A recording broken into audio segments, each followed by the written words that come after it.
First really cool weather this fall. About 55 when I left the house this morning. I'm sure it's not as cool as it's been in other parts of the states. Tires are low because it's so cool.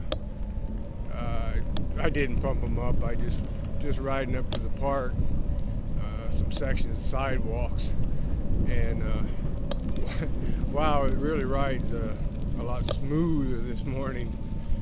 Everybody's kind of paranoid of running these OEM tires that come on the RadCity at lower pressures,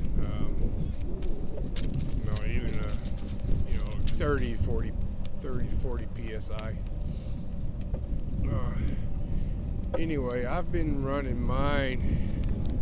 I'll inflate them to like, when I inflate them to like 45, and just a couple of days they're of course the weather been changing here too, but a couple of days they're just 42, 40, and then they hang around 38 psi.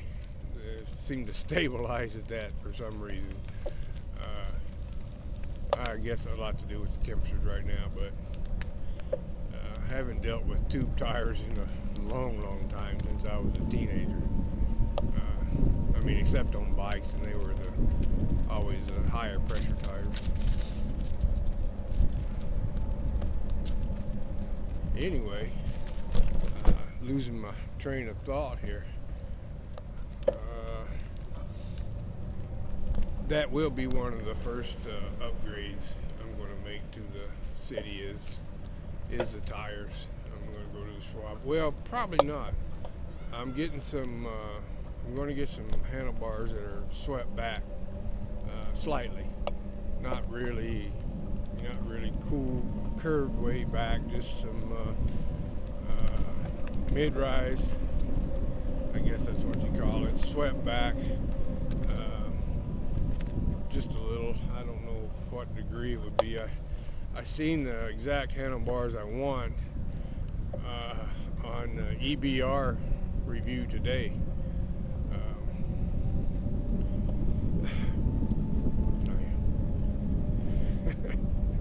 People look at you funny when you're talking to yourself. Well, I guess he saw the camera too. They still look at you funny. Anyway, on EBR review of a recent Mueller, really super nice bike, but with no Vinci roll off, whatever, internal hubs, constant velocity. But I seen the handlebars on that bike, and I'm like, those are the exact bars I want. It's just the right rise and just the amount back toward you, or what do you call that? Anyway, pull back. Look like about 20%. I guess that's how they measure that. Or maybe degrees. Maybe it's 20 degrees. I'm not sure. I'm not a handlebar expert. But definitely that.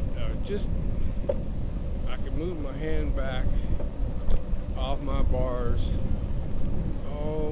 Like 2 inches, maybe 2.5, maybe 3 inches. Where my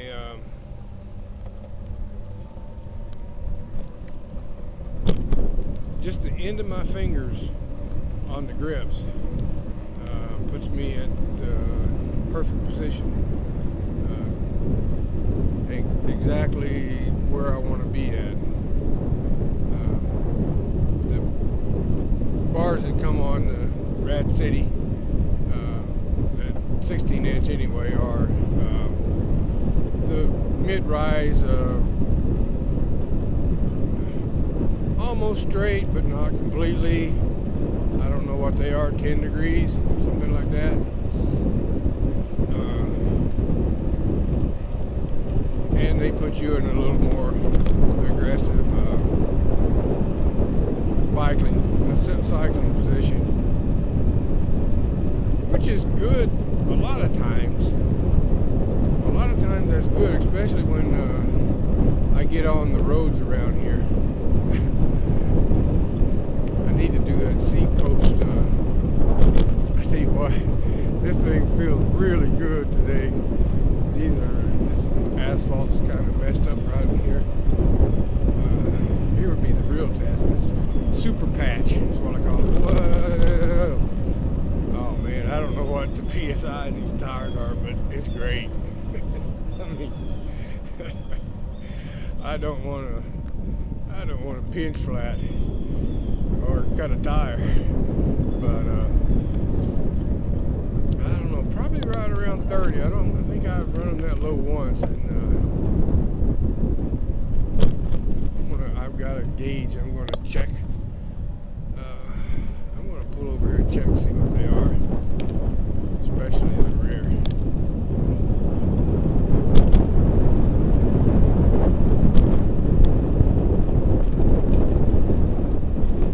But maybe, you know, Rad Power Bike might have, you know, they're the one that suggested these things like, I don't know, 40 or 50 PSI, suggested running them.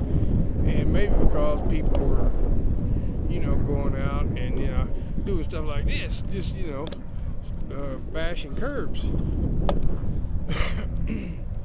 You know, if you're going to run a low PSI, know you're running a low PSI, and when you see, you know, you're looking ahead, you're riding the bike, you know, and you see that place in the sidewalk. Wow, a lot of wind right here, sorry. When you see that place in the sidewalk, slow up, ease up. There's a couple times I've stopped and got off the bike. I'm like, and that's when I knew the tire pressures were pretty low. Anyway, see if this camera's still working. I have it plugged into the USB port on the bike, which this camera can, I don't know, yeah, I think it can use just a little bit more than the 500 milliwatt the USB charge puts out. If the battery's dead, if the battery's completely dead in the camera, if I plug it into the USB port and start charging it, but the battery's already shut the camera off anyway, you can leave it. You can plug it in, leave it for a few minutes, and the camera still won't work. The output of the USB is just not enough. I'd be surprised it's 500 milliwatt. I think it might be below that.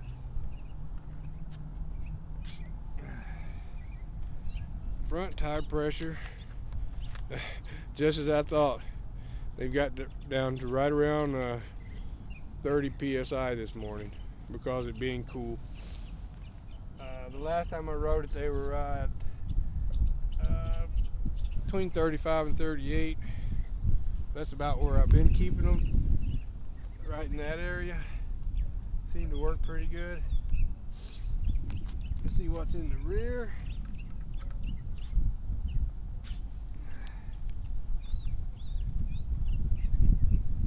Okay, I still got 35 in the rear, so the front has always seemed to loses a little more air.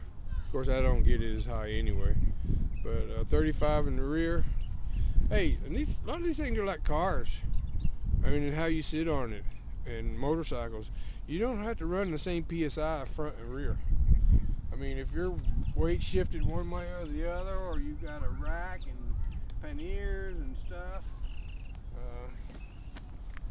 set your tire pressures up differently. Anyway, that'll be the, can't get the camera situated right there. I guess I'm looking at it there. That'll be the update on tire pressure on RadCity fall weather riding. Thanks for watching.